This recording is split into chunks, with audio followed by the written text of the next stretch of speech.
na bengi sakibino awa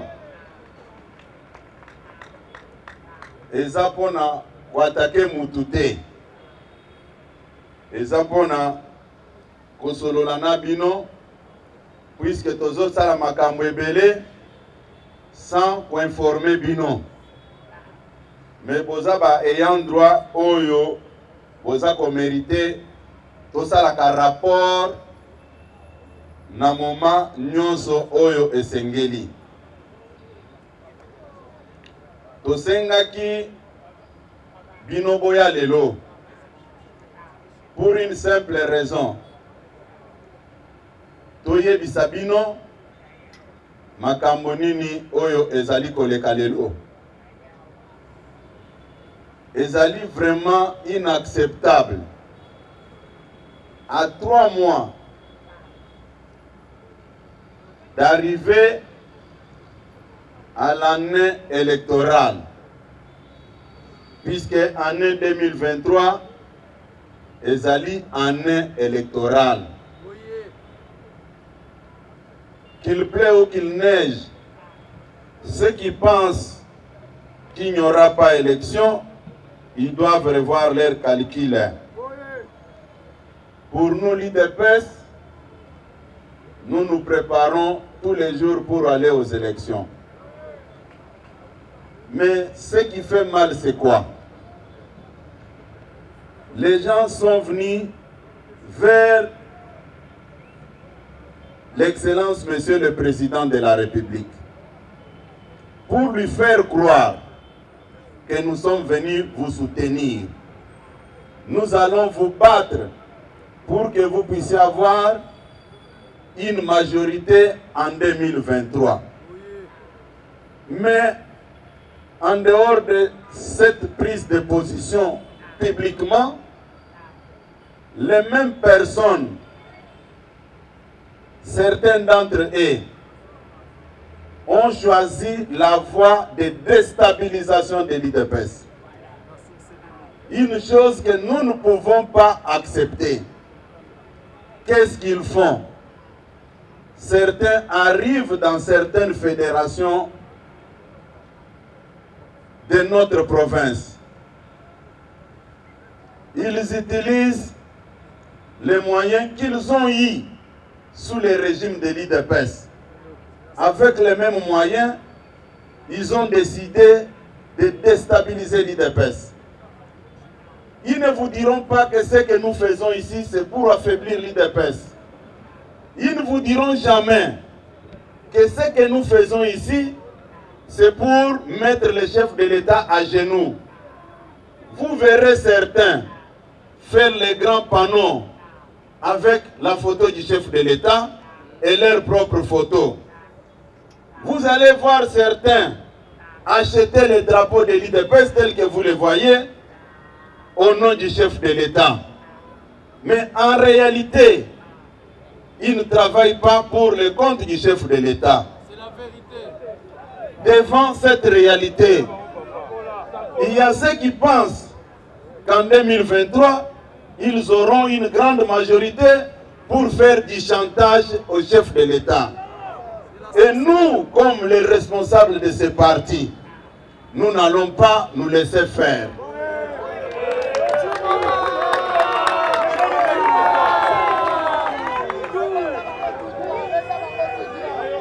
IDPS viva! IDPS viva! Je le dis encore, il y a ceux qui font de l'hypocrisie, qui travaillent matin, midi, soir pour déstabiliser ce parti.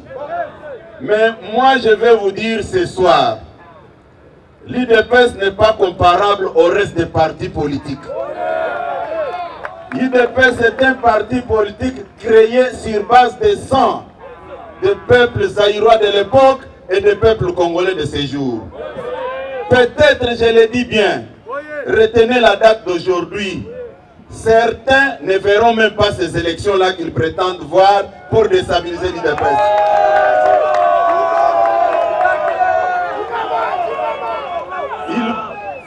Ils peuvent utiliser tous les moyens nécessaires.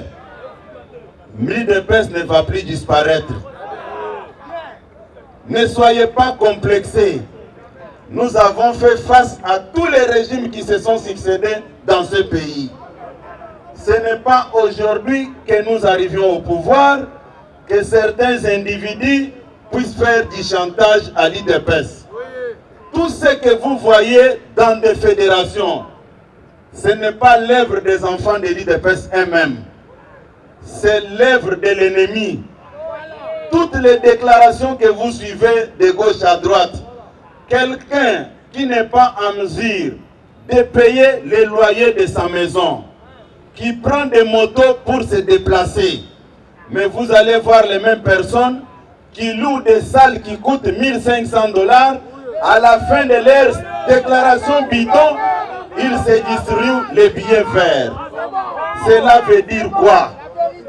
Il y a une main noire qui a pris en charge ces traîtres qui travaillent contre la réussite du chef de l'État et de l'IDPS.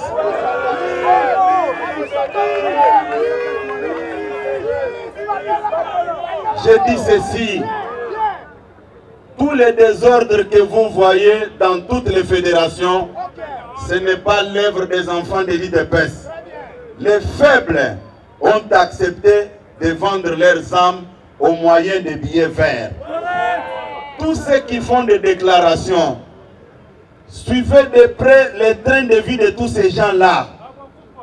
Vous ne trouverez jamais personne qui peut supporter son train de vie du 1er au 31.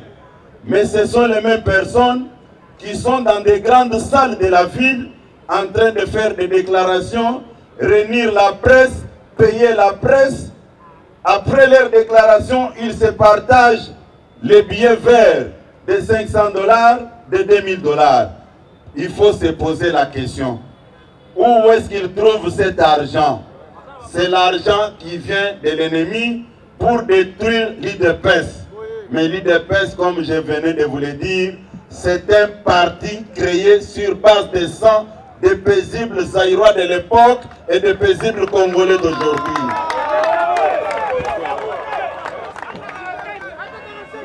L'IDPS n'est pas comparable à tous les partis politiques. Il faut faire la différence. Certains parmi nous ont accepté de quitter les partis volontairement en créant leur propre mouvement sous prétexte que nous avons fait ceci pour aider les chefs de l'État. Mais je me pose la question, comment on peut prétendre aider quelqu'un mais attaquer les travailleurs qui travaillent pour son intérêt depuis plusieurs années? Qu'est-ce que je veux dire par là, chers membres du parti? Aujourd'hui, nous assistons à une mise en scène qui ne dit pas son nom. L'opposition politique ne veut pas dire insulter les gens du matin au soir. Regardez d'abord ce qui se passe. Il y a une catégorie de soi-disant combattants qui n'amènent jamais, je dis bien jamais, de propositions, des critiques sur la gestion du chef de l'État. Ils sont là que pour l'insulter. Insulter la première dame. Insulter sa chère maman, qui est notre chère maman et fondatrice de l'IDPS. En vertu de quoi ils peuvent prétendre gérer le Congo après la gestion de Tshisekedi. Ça ne s'appelle pas l'opposition. Les autres sont allés plus loin pour recruter les gens de troisième âge pour insulter le chef de l'État, la première dame, sous prétexte que non, Bosimba était Akomi Mukolo. Mais être Mukolo veut dire être exempté par la loi ou bien être exonéré par la justice. Si vous commettez une infraction, vous devez comparaître devant le juge. IDPS viva! IDPS viva! Bon, merci beaucoup. C'est comme ça que j'ai été inspiré pour parler. Je reviens à Lingala, merci. IDPS viva! Nalobi boye. Nalobi boye.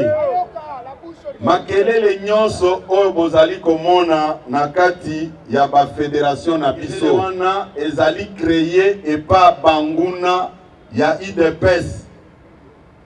Batouana bazui en charge certains membres de l'IDPS rien que pour détruire l'IDPS. Bakoyebisa ote ke o tozali kosala yango pona koboma IDPS bakotikala koyebisa bino yango te. Lokola bayebi ke biso ba combattant IDPS, biso ba militant, tata mokonzi ya ekolo azali liki na biso oyo tozali kobatela. Mutu akokende kotongisa chemise na elongi ya Etienne Tshisekedi ou soit na elongi ya tata mokonzi ya ekolo akosomba ba drapeau ya IDPS mais akoyebisa bino te ke biloko oyo nasombi yango pona koboma IDPS. Eza neti na ndaku ya nganga okokuta Bible ya munene me Bible wana elingi koloba te ke nganga wana azali kosambela. Toyokani malamu yango nalobi boye boyoki banungu na kati ya ba fédération ebele. Batu mususu babandi kosala ba déclaration ebele oyo bazali ko s'en prendre na hiérarchie ya parti. Soki otuni bango, qu'est-ce que vous reprochez à la hiérarchie du parti? Plus précisément le secrétaire général Ndengena Telemi liboso na bino. Bokoyoka argument mokote qui tient debout. Devant cette réalité, nalobi boye, statut ya IDPS yangoyo, nakosenga bino, botanga statut oyo na article 24, oyo elobeli makambo ya secrétaire général, na ndenge akokamba parti. Au contraire, makambo nyonso ekomami na kati ya statut na biso. Au sujet ya gestion ya parti, nakoyebisa bino ke ebele nasalelaka yango te, nakabolaka pouvoir wana na bato ebele. Nalobi boye, soki lelo nalobi na appliquer statut ya IDPS au sujet ya ba attribution ya secrétaire général. Nakanisi bato ebele bakozala na eloko ya kosala te. Statut oyo nalobi bien ke article 24 ya statut botanga yango avant même to continuer na kosenga ndeko Baruti oyo azali awa atangela bino statut oyo ya IDPS oyo ebele bazali kotambola bazali koloba statut 24. Le secrétaire général du parti centralise toutes les activités de gestion courante du parti. À ce titre, premier tiré, il applique les décisions, les recommandations et les résolutions du Congrès. 2. Il examine les avis et les propositions de la Convention démocratique du parti. Et le cas échéant assure leur mise en œuvre. 3. Il organise l'administration générale du parti et assure la gestion du fichier des ressources humaines du parti. 4. Il délibère et statue sur toutes les questions de gestion courante du parti en se conformant aux dispositions statutaires et réglementaires et aux décisions et résolutions du Congrès. 5. Il transmet à chaque organe exécutif de base les décisions, les directives et instructions de la présidence du parti. 6. Il dépose au bureau réunion de la convention démocratique du parti, au plus tard, le 1er octobre de chaque année, les rapports d'activité et les projets de budget du parti pour l'exercice prochain. Je dis que je vous remercie.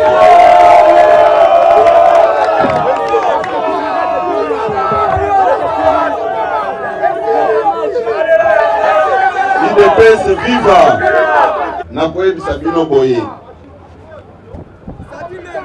Aujourd'hui, à la face du monde, Ngai nous a présenté Lokola, démon, diable, dictateur, incompétent, qui centralise le tout, qui confisque les attributions des autres.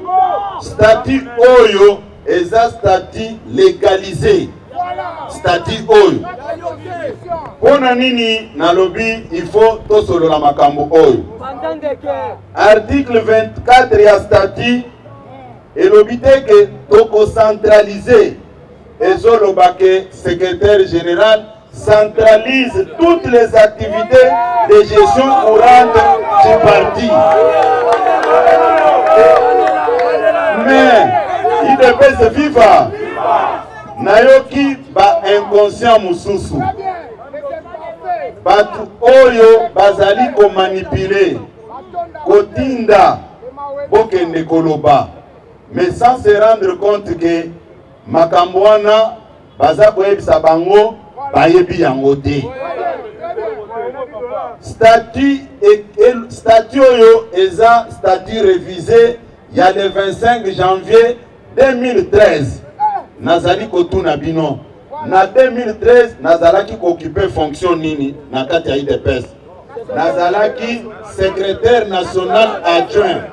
Nazalaki ata chef de département ni encore moins secrétaire général adjoint.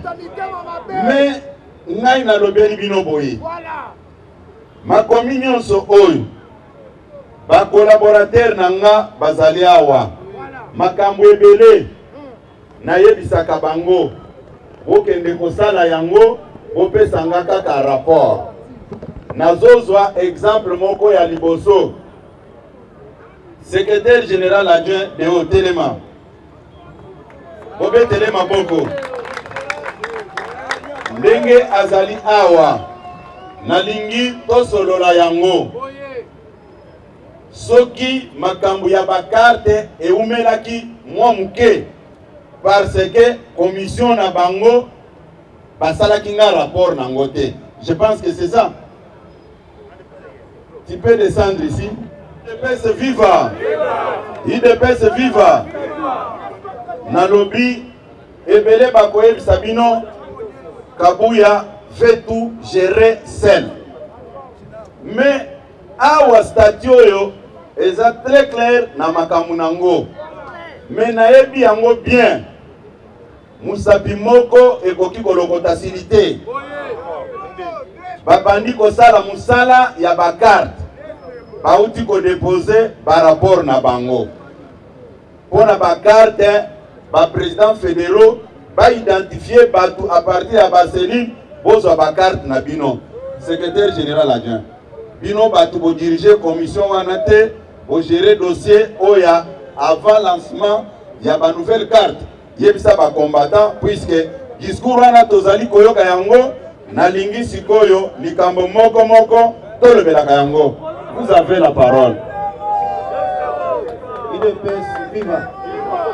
IDPS viva. La banziete ezalaki liboso na bino banso mokonzi ya parti apesaki biso mosala. Mokolo wana apresentaki biso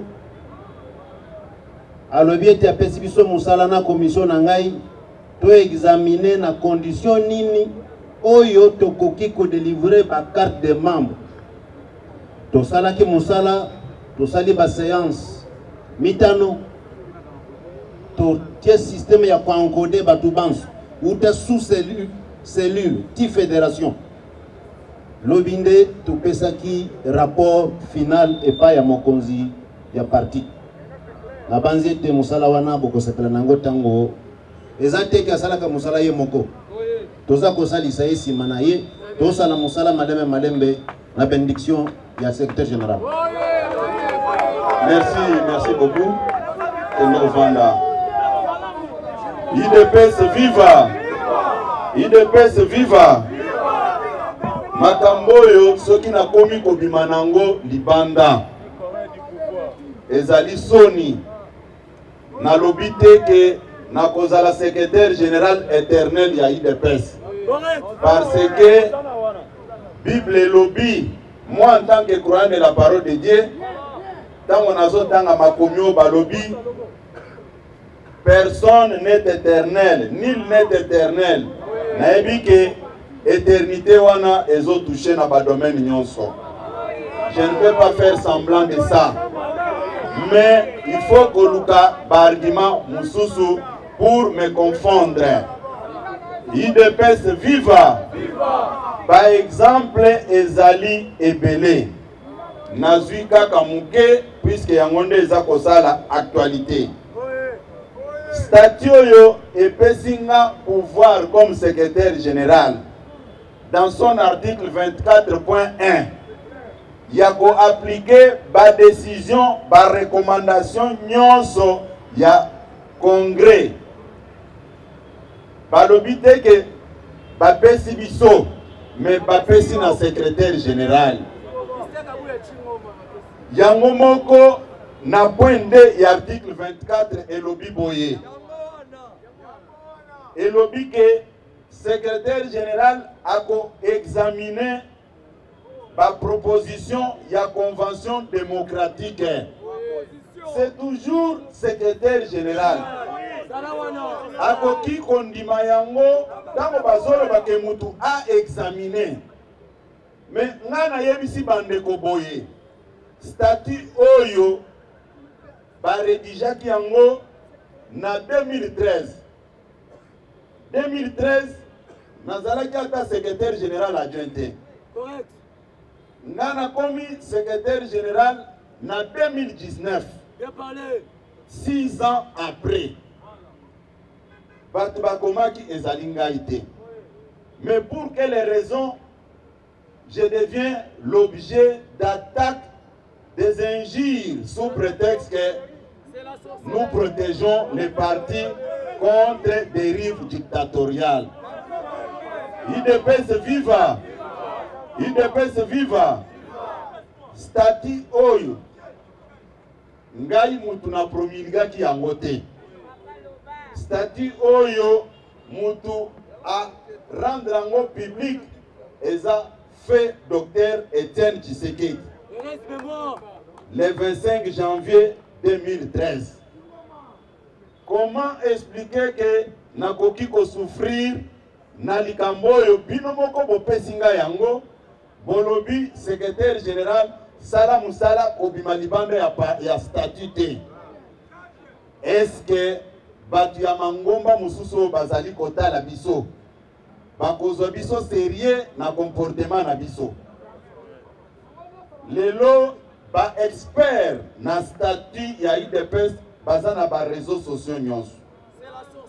Ngai natikala komona te mwana a trahir papa na ye mais aza ko réclamer héritage ya papa wana. Na koyebisa bino ebele bazaki choqué na ba déclaration basalaki na ba Alfred Ndinga, je cite bien son nom, na ba Ilunga en faveur de qui avec toute leur bande. Na yebi batu oyo baye sika, puisqu'aujourd'hui il y a un problème sérieux, batu oyo balobi ke baye ko soutenir chef de l'État, oyo bauti ba parti mususu wana. Baye bango moko te, ils ont traversé armes et bagages avec leurs adeptes. Est-ce que batu wana bino bo identifier bango nyonso? Bo identifier bango nyonso te. Bakoloba ke tokoma batu ya IDPS toye ko soutenir Fachi Beton. Ce qui est tout à fait normal. Mais est-ce que bazana idéologie originelle, idéologie ya genèse o biso tokola nango na kati ya IDPS?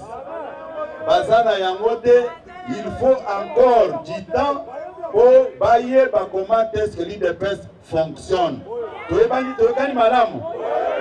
L'IDPS viva. Pour une simple raison, Nazako rappelé Bino. Ba Alfred Ndinga, ba Moussous Bakoloba, pona nini osala matinée ou bien causerie morale, otanga kombo ya batu. Ngana koyebisa bino boye. Okoki jamais koloba makambo ya christianisme sans otanga Christ. Ou soit olobela makambo ya islam sans kotanga kombo ya Mahomet. Ou soit olobeli makambo ya délige na Bible sans otanga kombo ya Noé. Ni encore moins kolobela makambo ya Exode sans kotanga Moïse. C'est par rapport à ça, naza kotanga batuana, oboye babango malamu. Batuana, qu'est-ce qu'ils ont fait à l'IDPS? Soki biso, to comité na 37 ans, et ça lié na vagabondage politique ya bandeko wana. Soki ozui, ilunga faveur de qui? Ako sabino teke, moi j'étais avec Etienne Tshisekedi. Oui, ce qui est tout à fait normal par rapport à l'âge que tu avais quand Etienne Tshisekedi avait commencé son combat. Mais qu'est-ce que tu avais posé comme acte pour renforcer le combat d'Etienne Tshisekedi si ce n'était que la trahison? Il était vivant. Gestion y a parti. La vraie gestion. Batouba Géraka parti, ce sont les responsables des structures de base. Le secrétaire général n'est qu'un coordonnateur qui coordonne le tout, Ndenge Balobi Awa. Quand il était question, il y a Kosala Makamou Yabakart, vous n'avez pas vu un seul instant le secrétaire général en train de sillonner les cellules, les sections, pour Banani Bazakwa Derawa, Banani Bagoti Sika, ainsi de suite. Non. Na convoqué qui va responsable nyonso ya ba cellule, na ba responsable ya ba section, na ba fédération. Na ebisi bango à partir de ce jour, bino pouvoir oeza reconnu na statut osale la yango. Ezali bote. Ba président cellulaire bazali awa. Botombo la maboko bamona bino. Ba président sectionnaire bazali botombo la maboko bamona bino. Ba président fédéraux ceux qui bazali awa batombo la maboko bamona bango. Bovanda IDPS viva. IDPS viva. Bato tango nazako lakisa bino bango. Tango basala kamusala bapesaka ba rapport na département ya organisation et matisiango na niveau ya secrétaire général pour analyser ba makambo wana na éviter soki eza na mukolo o na sina yebisa bango bopesa rapport na bino esika mosusu te opesa makambo nyonso epa na ngai nakoki kosala biloko wana te. Ngai naza koyebisa bato boye mukolo wana tango ezaki question ya kopona entre parti na intérêt personnel. Intérêt personnel veut dire quoi? Quand il était question yana pona kokende na ba institution natikala na parti batebele bayebi et créaki même un désaccord entre ngai na mwasi na ngai na bana na ngai na ba membre na ngai famille. J'étais obligé, ceux qui m'ont conseillé alobaki yango pambati. J'étais obligé, il y a koluka l'unique personne ou alingaki koluka kimia na ndaku na ngai ezalaki mokonzi ya mboka ye moko. na yebisaki ye soki okoki kondima koyambanga na mwasi na ngai opesa ye conseil ayoka position oyo nga nazwi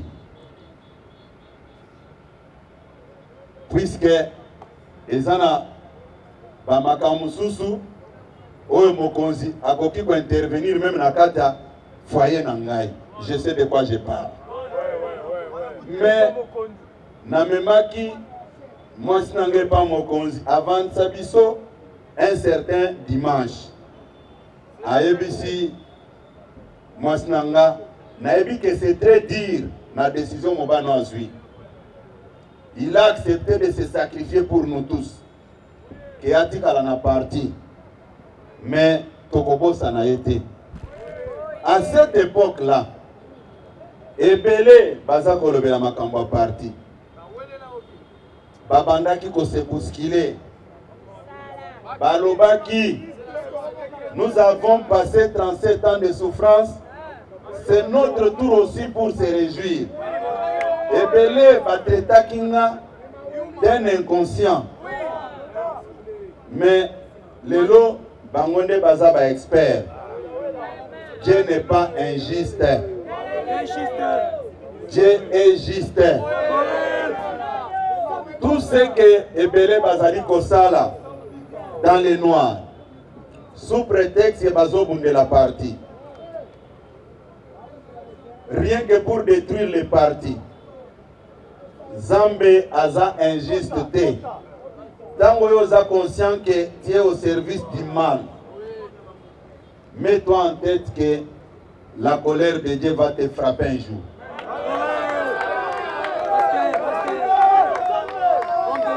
Ce qui est plus grave encore, Batebele baza sérieuté. Babandaki ko reprocher ngai que naza ko sala kaka ba activité na Kinshasa nalingi ko bimate. Nabimi nakei na Congo Central tango bamoni Batebele ono eza pembeni ya Kinshasa. Balobi soki aza mobali atia makolo na Bandundu. À l'époque, lokola ezaki makambo ya lamuka, balobi bazo bambaye mabanga. Mais ngana koyebisa bino boy. Je l'ai toujours dit, je suis croyant de la parole de Dieu. Quand je regarde dans la Bible, il est écrit, je serai avec vous partout où vous serez. Et quand je me déplace, j'ai toujours regardé à Dieu. C'est toi qui avais dit que tu seras avec moi. Je n'ai jamais fait un effort pour mobiliser les gens. C'est ce que les gens ne comprennent pas. Quand on a créé un Bandundu, les mêmes personnes, les insatisfaits, Balobi Boye. Kabou est en train de se distraire ici, au lieu que ne Musika, na Longwe, na Kena Kasai. Oh non! Kasai eza chef ya IDPS akende ba province mususu. Mais Congo Central eza province mususu te. Bandundu eza province mususu te. Mais obota la motema mabe ya batu. Ngana moni ba leader politique ya mboka na biso. Je prends l'exemple. Il y a président national ya mouvement de libération du Congo, président Jean-Pierre Mbemba. Azamutu oyo alobi polele ke a choisir ko défendre mokonzi mboka pona ko éviter mobulu na mboka. Alobi yango namoni mabe asalite. Mais boye ba bien que aza originaire ya Grand Équateur.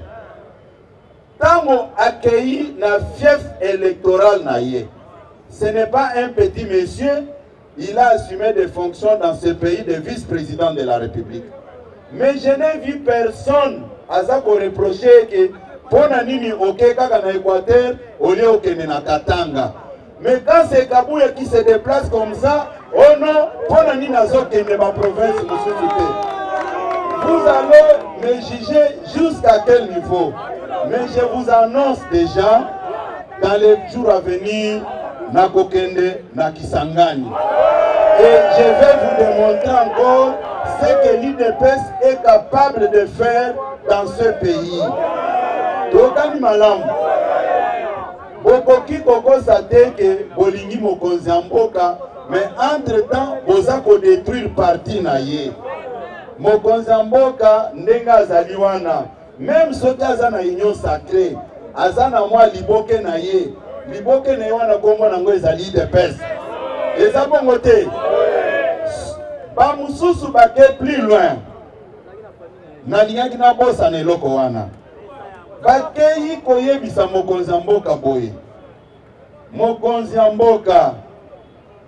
Mokonzi ya mboka. Yokela biso.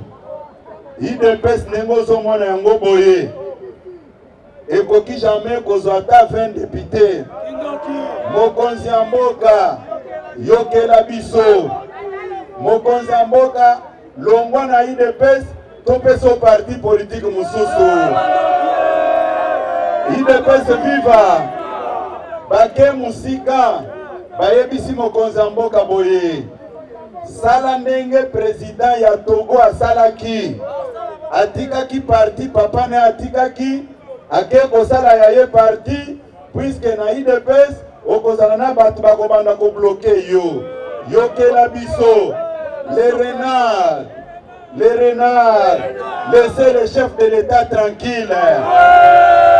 Les renards. Arrêtez de faire le jeu de corbeaux renards. Les chefs de l'État sont partis, c'est l'IDPS. Ce que je vous dis, ezate ke nayoki yango natangi na ba réseaux sociaux. Eza makambo o eza vérifiable. Tango na uti na Congo central, basalinga rapport wana.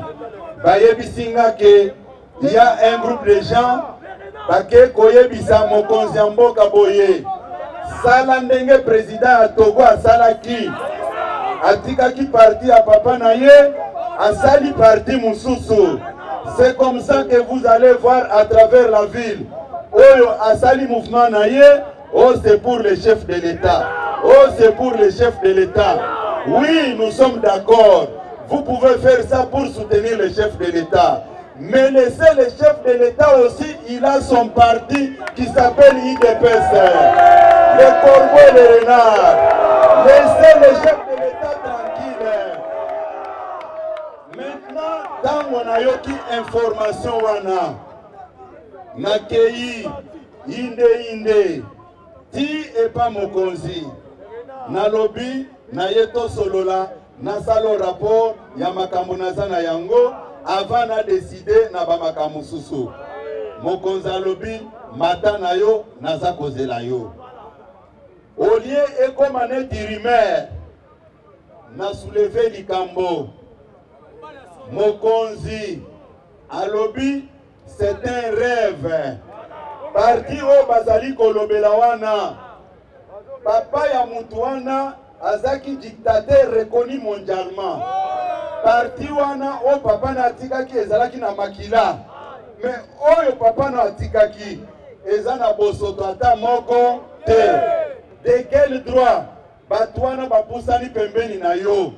Baza komono na tongo, na midi, na pokwa, boka bona kaka soki olingi okende kolala. Biso tovanda na biso na limete. Lelo bakomi kolongolo pe na mitema na biso. Biso toko permettre loko wana te. Soki même kolala liboso awa baboma biso toko sala yango. Mokonzi alobi boye. Zonga na yo na kotikala kosala leloko wana te. Ngai IDPS ememaki ngai. Nazakaka na bino. Zala calme. Vous allez comprendre que bato baza kokosa kosa ba combattant mususu. Nous sommes venus pour aider le chef de l'État. Est-ce que réellement baye koba aider le chef de l'État? Ba mususu bake plus loin. Balobi boye. Pona nini Kabuya azali kaka place mokonzi mboka azali. Bapesi même mbongo na ba journaliste mususu. Po batuna mituna wana. Ngai na lobi boye. Est-ce que na manifestation au mokonzi salaka l'unique personne de l'IDPS au Bamonaka ezalika Augustin Kabuya? La réponse est non. Ebele bamemela kibiso la politique des drapeaux. Biso nyonso tokoti na politique ya drapeau. Lelo ekonono pona nini boza na ba drapeau ya IDPS. Ngana lobi drapeau ya IDPS nde memaki mokonzi na pouvoir. Tokani malamu. Mutu akosa bino te. En ce qui concerne makambo oyo bazali koyebisa bino, makambo nyonso wana mokonzi aza ya biso, akotika biso ata mokolo moko te. Tokani malamu. Tokani malamu.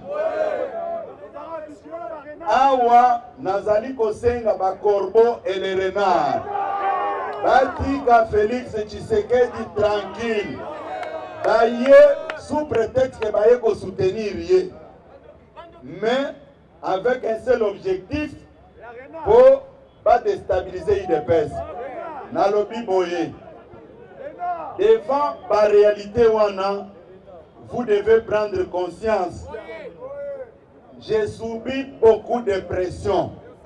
Ce qui est à la catégorie nakoli nakata parti oyo mbele nasina lâché. Tokani malam pour faire du mal toyokana IDPS viva pour faire du mal à Jésus bateka qui ba sacrifier qui est pas bande konoye ba Yuda pona ko humilier Joseph bande konaye bakene ko tekaye na Égypte. C'est pour vous dire quoi? Bato basala kamabe bauta kalibanda te bazabana ya ndako. Tokani po babo mamutu bakangaye na kisi na kindoki bakopesa mwana na kindoki ou bien bakote pas membre de famille na ye ou bien par le canal de sa femme. Ne pensez pas que muto ya koya po aboma IDPS a utiliser batu mususu si ce n'est que biso batu tozali awa. Yango na lingi koyebisa bino boye. Au sujet ya directoire. Directoire ndenge statut est présenté yango awa. Mission nango eyebani na statut. Biso toboyi directoire te. La preuve en est que